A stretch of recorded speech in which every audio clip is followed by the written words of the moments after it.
I'm not proud of it, but I've fired 4 people in my career, and it absolutely sucks every single time. But I've learned so much of the process, and I actually want to explain what's on the other side of doing it, because I think a lot of people look at this kind of backwards, and they look at this in a way that is really really detrimental to their mental health. So we're going to dive into kind of the philosophy of when and why to let people go, what's on the other side of that, and why it's so important, and how to do it with integrity. But if you don't know who I am, my name is Colby. I have a business called Autonomy Club, and I help entrepreneurs build a U+2 style business, right?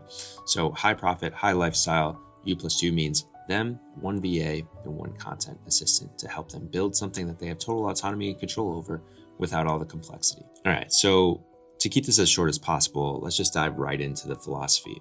I honestly think any business owner who wants to create something substantial, if you hire somebody or you have a contractor, employees, whatever, right? You want that person to thrive in your business. And the problem is that if you're getting these feelings, your stomach's churning a little bit, or you feel like you're micromanaging somebody, or they bring a ton of excuses to the table, or you are honestly spending time thinking about them after the workday is over, wondering what's going to happen next. Those are key indicators. Those are signals that that person is just not thriving there. And if you want people to thrive, and then you have all these signals showing that they're not, one could argue that they're actually in a more detrimental position by staying there. So I think that philosophy is incredibly important, because I, in the last month or so, have had a couple of clients who, after speaking with me, have actually let go of some of their staff, right? Whether they're employees or contractors. And there's so much fear in the beginning, but you're trying to understand where that comes from. And it's this emotional connection. It's this, man,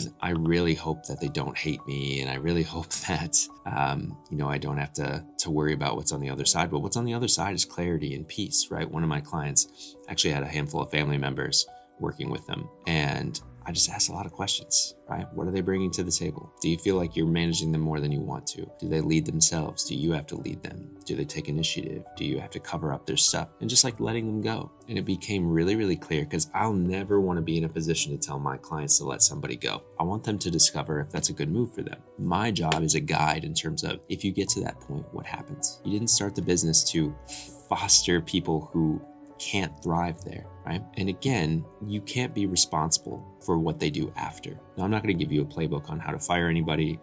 The 4 people I fired, I took very much the Moneyball approach, which, if you haven't watched the movie, the quote, more or less, Brad Pitt says when he's trading players, it's a baseball movie, he's a general manager, trades baseball players. He says, would you rather a shot to the head or 10 to the stomach? So in the 4 people I fired, it's probably been a combined, 5 minutes total, maybe even less, of actual conversation, right? It's not because I disrespect them. It's because I respect them entirely too much to try and give them a bunch of excuses. Instead of giving a specific reason all the time, most of the time people are not in the right seat, are not thriving because of a bunch of little things, right? It's actually very easy to let somebody go because of a massive issue, right? Like having an employee show up to work drunk, which I had, or, an employee clearly breaks the handbook, right? Where there's no negotiation, it's just an obvious breach. But that is very rarely the case. Most of the time, it's just, I have to check their work all the time. I have to look over their shoulder. I don't trust them. And as a business owner, you signed up for something that's ridiculously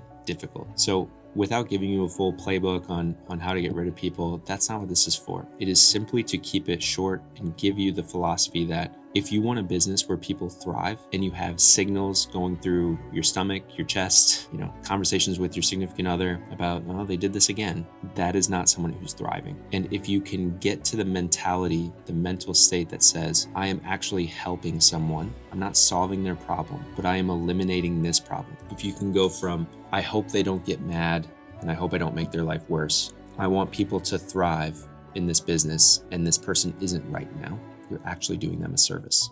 And it's really, really hard, but it is incredibly worth it. And so that's where my client, who let these people go, who were family members, messaged me the very next day and said, it actually didn't go as bad as I thought. And there's been this weight lifted now. I feel like I know exactly what I can do, what I need to do, how I can build this the way I want. And so when I talk to my clients, especially with the U+2 business model, you want to build your life by design. You want to build your business by design. That doesn't mean it's easy, but I find one of the best ways to have the ends justify the means is by understanding what's truly at stake. Someone who can thrive, just not with you, and that's okay. So super short video, hopefully not too somber. And I hope you got a lot out of this. I hope that's made you think a little bit differently of if you have someone on your staff.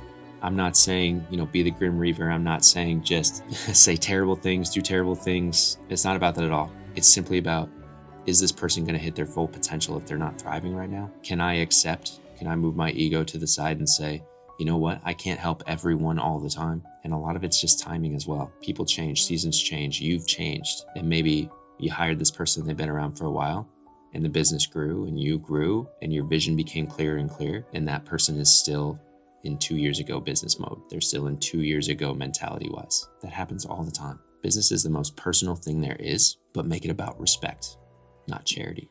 You got this.